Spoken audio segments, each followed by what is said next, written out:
يا مساء الجمال، بيقولك عربتين على الحيط ولا بنتين في البيت، واللي يتجوز اتنين ينام بالنارين. والمثالين دول كأنهم اتكتبوا مخصوص لحكاية بطل فيلمنا. فما تنساش اللايك ويلا نبدأ. حكايتنا بدأت مع أحمد، استشاري علاقات زوجية مشهور، وفيديوهاته مكسرة السوشيال ميديا، وكل الرجالة شايفينه المثل الأعلى لأنه غير حياتهم من النكد والخناق للروقان والمزاج العالي. انسى بقى كل اللي قلتهولك ده وتعالى أعرفك بشخصية أحمد الحقيقية. الراجل ده يعني أمه رغم كل الشهرة اللي هو فيها متجوز إيمان ملكة العالم في النكد. ما يغركش الأرنب اللي هي لابساه، دي هي أساسا عقربة، يعني بتصبحه بعركة وبتنيمه على خناقة. وكلمة طلقني عاملة في بقها زي اللبانة، ممكن تقوله طلقني عشان نسي يجيب حاجة من طلبات البيت. طيب إيه اللي مصبر أحمد على الولية دي؟ أقولك، أحمد ما عندوش غير بنت واحدة واسمها هنا، وهي اللي مصبراه على الهم اللي هو فيه. والنهارده عيد ميلادها، واحمد وايمان بيتخانقوا مع بعض كالعاده على مين يجيب الزينه والتورته والكلام ده. وفي وسط الخناقه ايمان قالت لاحمد حاجه هتغير يومه للاحسن، وهي انها مش هتقدر تجيب حاجه من طلبات عيد الميلاد عشان هتجيب صاحبتها فوزيه من المطار. وده خلى صاحبنا يتنطط من كتر الفرحه.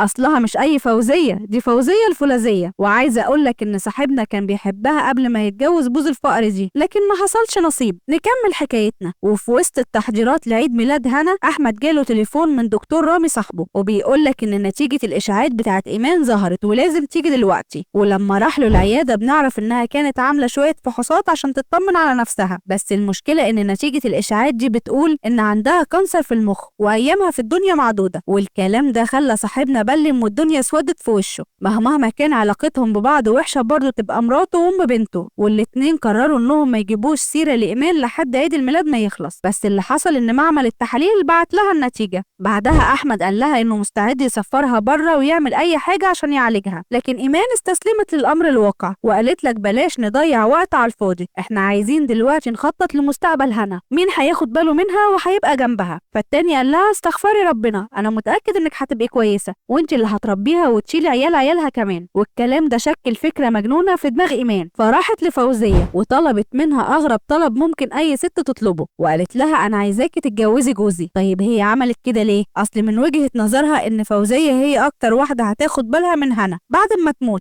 اكمن البنت متعلقه بفوزيه وبتحبها دون عن باقي قرايبهم ومعارفهم. ولما صاحبتنا سمعت الكلام ده تنحت في الاول وقالت لها لا طبعا انا استحاله اعمل كده، بس من جواها هي مزقططه. ما انا قلت لك هي واحمد كان بينهم قصه حب زمان بس ما كملتش. ونفس الكلمتين ايمان راحت قالتهم لاحمد، وبرضه قعد يقول لها استحاله وازاي وانا عمري ما اعمل كده. لكن من جوه هو مش مصدق ان ممكن يتجوز فوزيه الفولاذيه. ومن غير زن كتير الاتنين زي ما تقول كده ما صدقوا ووافقوا انهم يتجوزوا. ويوم الفرح فوزيه كانت بتجهز وكان قاعد معاها ايمان وصاحبتهم ميرت. وقتها ايمان قالت لفوزيه انا عايزه امنك انت وهنا قبل ما اموت، اصل ممكن احمد ابن الورمه ده يطلقك بعد ما اموت او يتجوز عليكي، يبقى ازاي الحال؟ فالتانية قالت لها طب والحل ايه؟ ساعتها ايمان اقترحت انهم يكتبوا مؤخر 15 مليون عشان لو فكر يطلقها تاخد منه الفلوس وتقسمها بالتساوي بينها وبين هنا. ولما احمد عرف موضوع المؤخر ده في الاول ما كانش موافق وكان مستكبر المبلغ، لكن اول ما شاف الفولاذيه نازله بفستان الفرح ريل وقال لك 15 مليون حلو انا موافق، مع ان المحن كان مقطع بعضه وايمان هي كمان كانت لابسه فستان فرح. في نفس الوقت رامي بيعرف من دكتور المعمل اللي ايمان كانت عامله فيه الفحوصات انه كان في عطل في اجهزه طباعه الاشاعات، وكان بيطلع النتائج كلها واحده وان ايمان سليمه وزي الفل. فالتاني طلع جري عشان يلحق يقول لاحمد ويلحق الجوازه قبل ما تحصل. ولما وصل كان الكتاب اتكتب والفاس وقعت في الراس. وقتها خد احمد على جنبه وحكى له على اللي حصل، وعلى قد فرحته ان ايمان سليمه على قد ما كان خايف انها لو عرفت هتخليه يطلق فوزيه.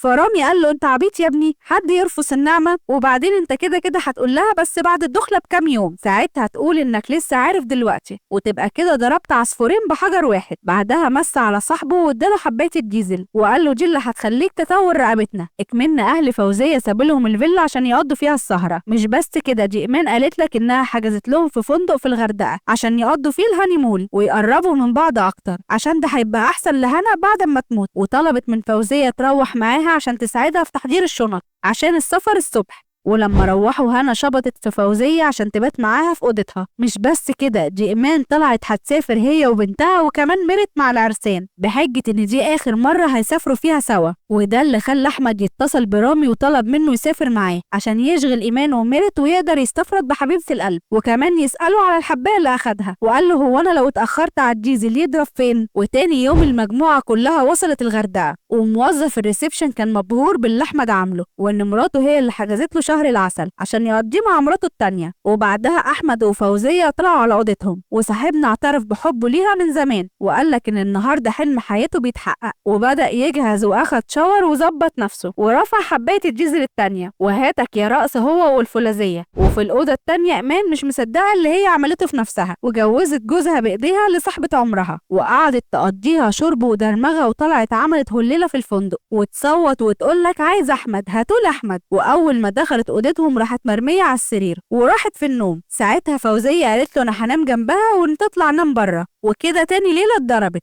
وحباية الديزل قلبت معاه بشلل رعاش. وتاني يوم إيمان اعتذرت لهم على اللي هي عملته، ففوزية قالت لها ولا يهمك يا حبيبتي تتعوض مرة تانية، احنا أصلا عاملين كل ده عشان خاطرك. بس إيمان كانت زودت التين بلة وحجزت سويت كبير ونقلت شنط الاتنين معاها. ولما أحمد سألها عملتي كده ليه؟ قالت له أصل بنتك بدأت تحس إن في حاجة غريبة بتحصل. فالتاني قال لها هو في حاجة حصلت أصلا؟ هو أنا لحقت أعمل حاجة؟ على العموم ملحوقة، خدي بنتك واطلعوا اقعدوا على البحر. لكن الحوار ده برضه ما ظبطش عشان إيمان كانت مشبطة هنا إن أحمد هياخدهم الووتر بارك، والبت ما صدقت ومسكت في الكلمة وراحوا كلهم يقضوا اليوم هناك. وهنا سحلت باباها على كل زحلقة شوية لحد ما رجعوا محملين الراجل على العجلة مربعا كده. طيب خلصت كده؟ لا طبعا، دي تاني يوم إيمان أخدت الشلة دي بربطة المعلم وطلعوا سفاري في الجبل، لكن المرة دي أحمد كان عامل حسابه ووصى رامي يحط لها منوم في الشاي بتاعها. ولما اطمن إنها نامت أخد فوزية وطلعوا جري. وصاحبنا كان مستعجل على الآخر وبدل ما يروح الفندق أخدها وطلع الجبل، والحب ولع في الذرة لغاية ما المعلم وقع من فوق الجبل على جدور رقبته قبل حتى ما يحضنها. وفوزية رجعت محملاه تاني بس المرة دي على البيتش باجي. وقتها إيمان قالت لها عملتي إيه في الراجل يا فوزية؟ ولما قالت لها إنه وقع من فوق الجبل التانية قالت له كنت بتعمل إيه هناك؟ أنت فاكر نفسك الكلب اللي طلع الهرم؟ وبعدها كلهم رجعوا البيت وأحمد متدشمن زي ما أنت شايف كده، وبدأ شغل الضراير يشتغل. وإيمان مش عاجبها أي حاجة من الطريقة بتاعت فوزية في البيت، واللي زاد وغطى إنها عملت أرنبيط لأحمد لأنه بيموت فيه، وإيمان منعاه يخش البيت أكنه محرم دوليا. وصاحبنا كان محتاس بالاتنين وهيفرقع من جنابه. وفي يوم فوزية فتحت درج المكتب بتاع أحمد بالصدفة وشافت التحاليل وعرفت المستخبي، والاتنين ما كانوش مصدقين إن أحمد ممكن يعمل فيهم كده. وكان قدامهم احتمالين، أولهم إن أحمد يكون هو اللي لعب اللعبة دي كلها ومزور التحاليل، والتاني إن الموضوع كله يكون غلطة من المعمل. وعشان يتأكدوا اتصلوا برامي وعملوا له كمين وقرروه لغاية ما اعترف بكل حاجة من طقطق لسلام عليكم. والاتنين واجهوا أحمد بالحقيقة، وإيمان طلبت منه يطلق فوزية، والتانية ما كانتش مصدقة إن صاحبتها بتبيعها في أول محطة بعد اللي عملته عشانها، ومن وجهة نظرها كانت شايفاها أنانية وما بتفكرش غير في نفسها. والاتنين وقعوا مع بعض، وفوزية قالت لك لو هتطلقني يبقى تدفع ال 15 مليون مؤخر، ما أنا مش لعبة في إيديكوا، اتجوزي أحمد حاضر، اتطلقي حاضر. وفي وسط الزعيق وقعت من طولها. والمفاجأة لما الدكتور جه يكشف عليها قال لهم مبروك المدام حامل، وده اللي خلى إيمان تقول لك إحنا كلنا غلطنا ولازم نتحمل نتيجة غلطنا. وبعد 15 سنة بنشوف الاتنين لسه متجوزين أحمد ونائر ونقير زي ما هما. وفي النهاية فوزية بتقولك إن صاحبتهم عليا راجعة من السفر.